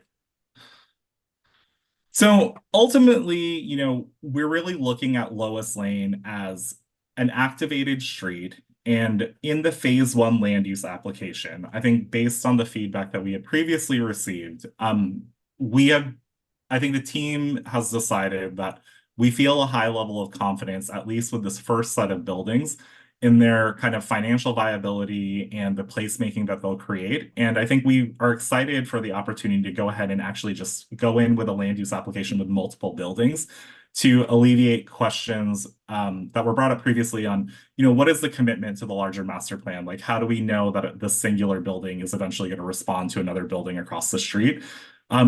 So I think, you know, development takes a long time, but I think we're excited to be able to come today to present these first 4 buildings and looking forward to next month to present, you know, the additional buildings that we're anticipating being included with this application and probably a high level understanding of future master planning beyond this first kind of significant lift for this area at Sunset Transit Station. So I'll turn it back to Sarah here to kind of wrap us up here for the evening on our anticipated next steps. Yeah, so the team is still working on refining our design and our plan. So once we get that all wrapped up, decisions made, design finalized, we're currently shooting to submit our land use application late this summer. Then the city will be reviewing that and there will be a planning commission public hearing. So that will be your chance to review our final proposal that goes in for land use and make any comments at that time. So Virginia, I think that wraps up our presentation. I see that there's already hands raised, so we're excited to take questions. We're ready. I have a couple of questions right off the bat, and then we'll open it up for questions from the audience. What is out of those first 4 buildings? What do you estimate the number of people? Per building, so the unit mix is going to evolve across the course of time. The first building will be very heavy on studios, and it's anticipated to be between like 85 and 90 units. That mix will change over the course of time to be more 1-bedrooms and 2-bedrooms once there's more density. I think in the first building, we're anticipating studios will be more of a desire for a building that's, you know, initially going in this large field. But ultimately, they're probably between 80 and 90 unit buildings, 6 stories. And so kind of like what I asked the TriMet guys, who's your target persona for these? I'm imagining, because he was talking about not everybody's going to downtown. A lot of your residents will be heading west to the high-tech corridor. Yep. Yeah, I think the initial demographic that we've been discussing are young to middle-aged professionals that are likely working in those tech areas. And these first buildings, at least, we're anticipating that they're providing an alternate to the individuals that work in that area that, you know, don't want to live in suburban Beaverton, but also don't want to go all the way down to the Pearl and downtown. So that's the initial sort of anticipation for these first 4 buildings. Okay. And then the next question, and I don't know you or maybe Scott, I know Scott joined the panel here, the timeline. You submit the application summer 2024, but this looks like a multi-year building project. Yes, that is true. The one building, that building A we showed, right, that first building, that's the first building that will get constructed. And I think we have talked about potential timing of phasing for the multiple buildings. You are right, it will take multiple years. I think if Scott is on the call, I don't know, Scott, do you want to comment on kind of anticipation past that first building tonight? I think that once we figure out some of the rest of the design for the parcels that you see north of there, Virginia, I think we might be a little bit slow at first as we get used to going through this process, but at some point we're going to have to build quite a lot of parking as well. And so, that's going to be pretty expensive. So, I guess if I had to say on average, we would like to see a building every year. I don't know that we're coming out of the chutes at that pace right now. It sure doesn't feel like it. But I think once everyone gets a little bit more familiar with what we're trying to design here, they'll get more comfortable with it. And, I think you guys are all going to be really happy with how urban we're trying to go. We're listening to you, and right now we're just trying to figure out how to fit everything in there. These sites are fairly large, but they fill up pretty quickly, we're finding out. So I hope that answers your question. To a lot of people. We have questions down at Cedar Grove. Bruce, unmute. There we go. Well, the gentlemen here were curious about the parking that will be provided. Is it possible to build up on that existing parking lot? So the current strategy for parking is there is an existing, I'll sketch it in over here. So there's an existing lot over here. So the anticipation is for these first buildings that they will be serviced by the surface parking lot that is going there.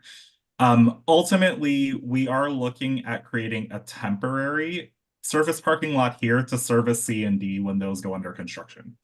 Long term, both surface parking lots will go away. So what the team is currently exploring, which my guess is, in the upcoming meetings, we will be at a point where we'll be ready to share that with the neighborhood group.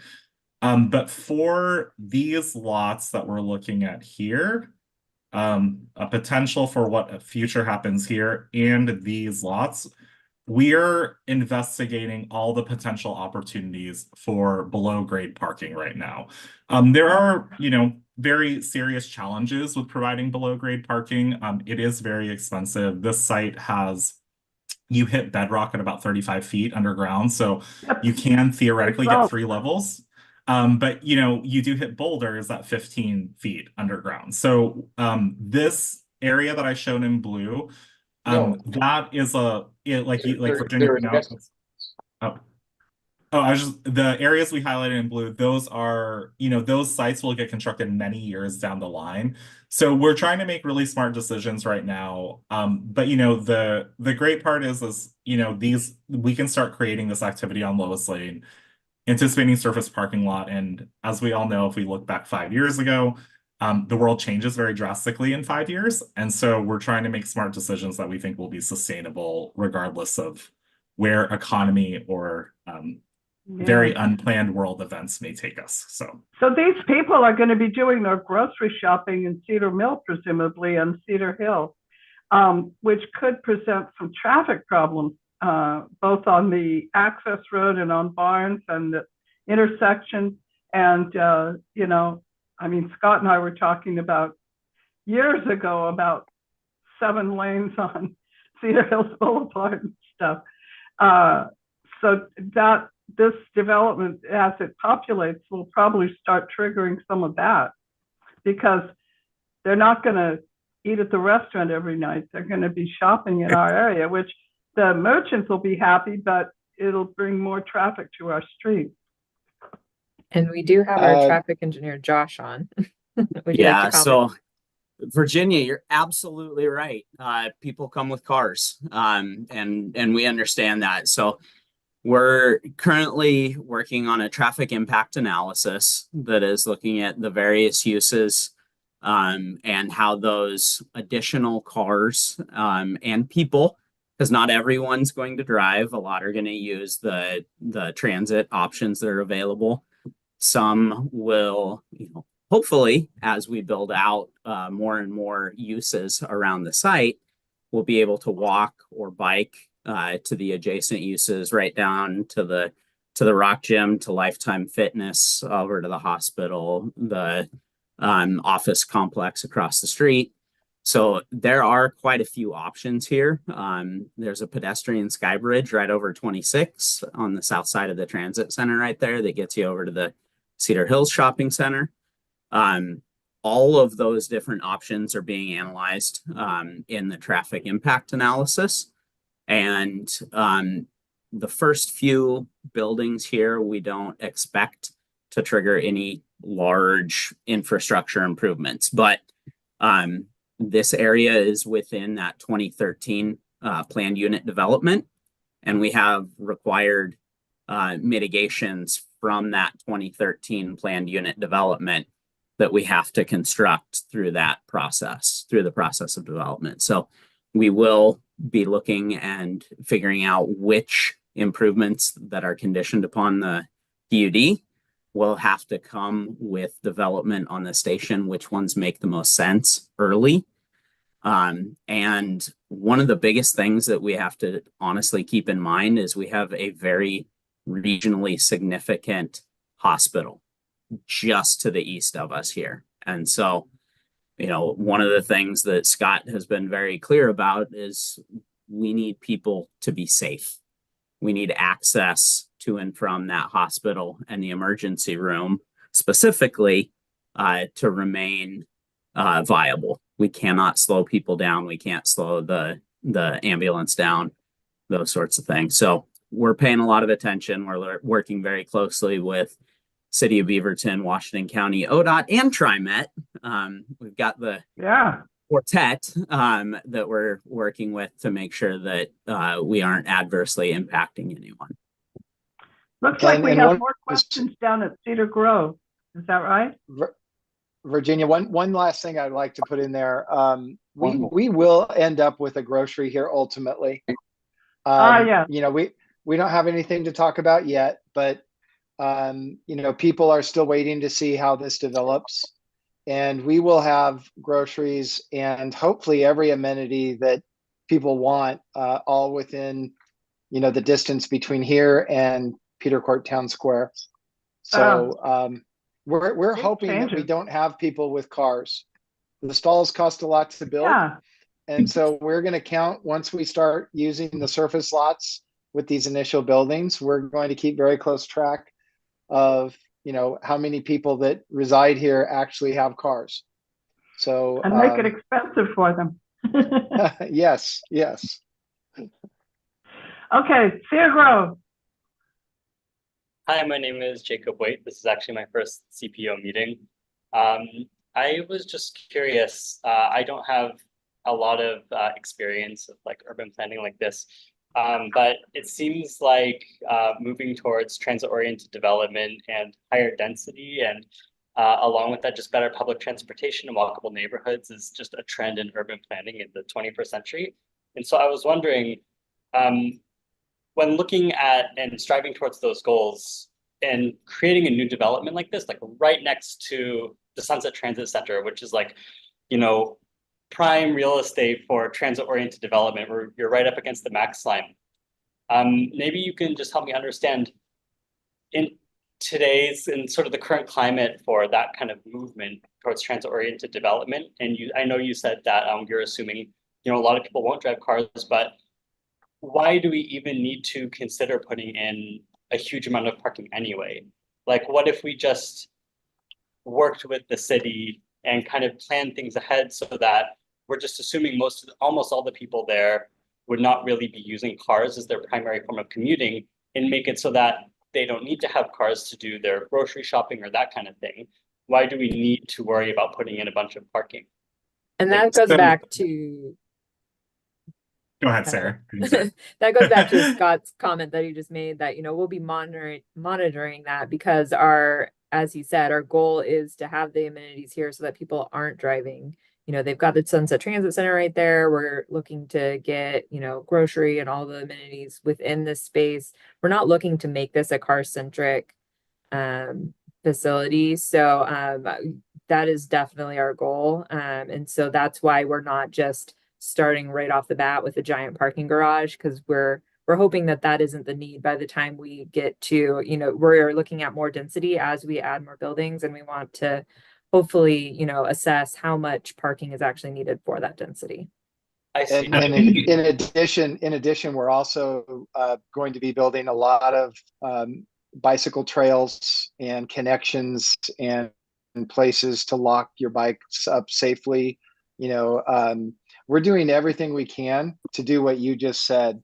And once again, and I think the proof in that will be that that's how it becomes hopefully a profitable development, because if everyone drives here, this is a very challenging development. So retail amenities and just pedestrian and cycle access is very important to us. I think your question is leaning more towards philosophical, like why can't a developer just partner with the city and modify kind of the policies? And so the reality is so the state of Oregon actually did institute, they lifted parking requirements in urban centers across the state of Oregon. So this site doesn't actually have a parking requirement for these buildings. So your comment is from a philosophical like partnership between jurisdictions and developers. The requirement isn't there. So I think what Scott and Sarah are saying is the most responsible thing that we can do, because the reality is you do need to provide the density. And in areas like this, Beaverton is not like downtown urban Portland where people are already taking transit. So we have to recognize that to get that additional move in, we have to be able to provide parking. And the reality is for the site, the parking already exists. So it's in a lot that's not being used and it's right adjacent to the site. So I think that strategy of monitoring the parking is the most sustainable thing that we can do to kind of address that for long-term need. So does that help clarify? Yeah, it does. Thank you so much. Yeah. Okay, we have a question from Jake Mintz. And Jake, here we are at 9:04 after the meeting should have ended. So please make your question brief and something that they can answer relatively briefly. Jake, we love you, but you can be long-winded. Go ahead. Jake? Unmute if you want to talk. Hello, Jake. Hey, thanks, guys. I think you've come a long way since the last presentation. I realized it was early. You certainly have. Hey, Virginia, please, I'm limited on time. I appreciate, I can see a lot of the 24 vibrant community we were looking for that I expected to see in the last one. So I really appreciate the work you've done in that. One question I have, which we were talking about, what, 6 stories, now 7 stories with 85 units, before we were looking at 4 stories and 100. I'm wondering how that, how that came about. Seems a little, I don't know. You're asking about the numbers and the counts for the units versus the number of stories that we're providing? Is that your question, Jake? On the residential units per stories, it seems, I appreciate that you're getting more dense in urban environment and more mixed use. I really like that. So I just want to know what your thoughts are there. So the old scheme was a very long building. It was actually longer than what we were going to have to go in with an adjustment for the length of the building. That was initially really responding to the triangular lot configuration we previously had. So we were a longer building at 4 stories, all wood frame construction, but we had no retail within the residential building. For the retail spaces, typically if we're doing traditional wood frame construction, we do still want a podium to provide really good sound and structural separation between residential and retail components on the ground floor. And so the typical construction that we are allowed to do with code with traditional wood frame construction is 5 stories of traditional stick framing. So that's how we arrive at the 6-story building, and sort of what the initial goals are here for the mid-rises is we're trying to maximize density and create the most cost-effective building to deliver to, really maximize kind of the quality of the residential units that we can do within the smallest amount of footprint. So would it be safe to assume that now with stories and lesser residential that we're going to get a higher retail mix there then? Yes.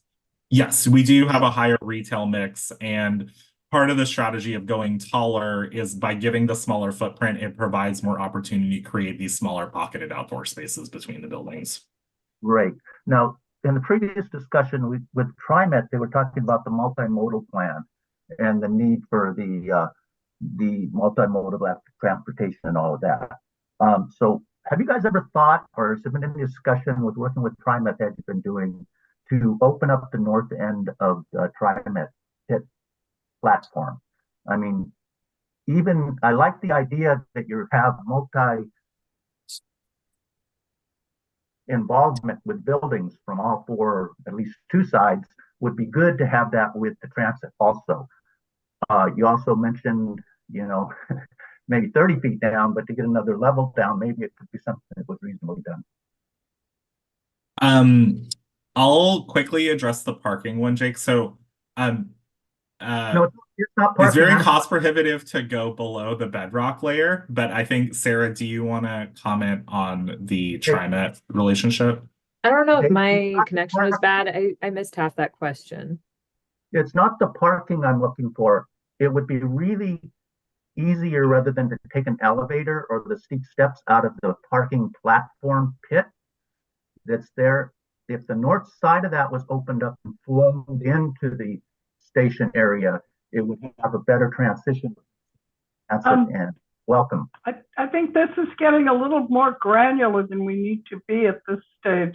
One comment that I would make is, how about a shuttle between the shopping center and this area? Because not everybody is going to be fit and young to want to ride bicycles. And I assume that you're not just targeting young professionals, but maybe some seniors who need housing too, and would find this urban environment attractive. Anyway, that's just I'd be happy throwing that out there. I'd be happy to take my granular comments offline. Yes. And hey, Jake, I can answer that for you very quickly here. You know, we had in a prior site plan showed the potential for that. You know, I think that's really going to be all in TriMet's control. I think they're going to be pretty happy with the urban aspects of this plan. And, you know, right now we don't really know exactly what they're going to propose, you know, on their site. But I think they're going to like it, and it's going to cause them to start thinking about some of these things. But right now, TriMet's having a pretty hard time economically. And so I think they're just kind of hanging out, waiting to see when, you know, they have opportunities like you just said. Right. I was just throwing that out, just to be thought of and at least considered before, as in the structure when we built the TriMet garage, we decided later we needed more levels and didn't have the foundation. Yeah, I know. Okay. The multimodal comments, though. I'll give you a call there, Dave, later. All right. We've run out of time. Thanks. Okay. Take care, everyone, for putting up with our delays at the beginning of the meeting and for things being just a little bit late and the way that it pushed forward. But I think we learned a lot tonight, and I appreciate your presentation, and we appreciated the TriMet presentation, and they had unexpected connections between the two. We don't have a topic for our June meeting yet, but trust us, we'll come up with something interesting. And we're inviting people to attend your June 3rd neighborhood meeting with the Central Beaverton NAC as well, where there may be actually more time, hopefully, and different questions from the Beaverton perspective. So unless anyone has any final comments, and you're welcome to wrap it up from your point of view if you want to make some more comments. Otherwise, I think we'll sign off for the night. Well, we just appreciate all of you tuning in and giving us your feedback, and hopefully we will do you proud. Okay. Yeah, this is all right. Long time coming. Long time coming. It is. And You know, I remember Lois saying that she thought that Orenco was a nice idea, but it wouldn't work.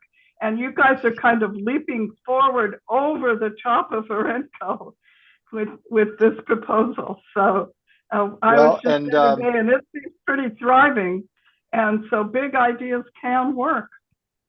Well, and Lois supports all of this. So, you know, kudos to her. You'll notice it's Lois Lane. Yes. I know. I love it. Yeah. On many levels. Supergirl. Yeah. All right. Okay. Well, thank you all very much. We'll see you all next month, which will be June 11th, TBA. And hopefully you're all on our mailing list, and we'll let you know what we're cooking up for June. Thanks, everyone. And one reminder that the chat content will be posted on our Facebook page, CPO1.Washington County, I think, something like that. You'll find it. But it's the free and cheap way to sell our eyeballs to Facebook. See you all next month. All right. Thanks Thank all. you. Appreciate it. Thanks a lot.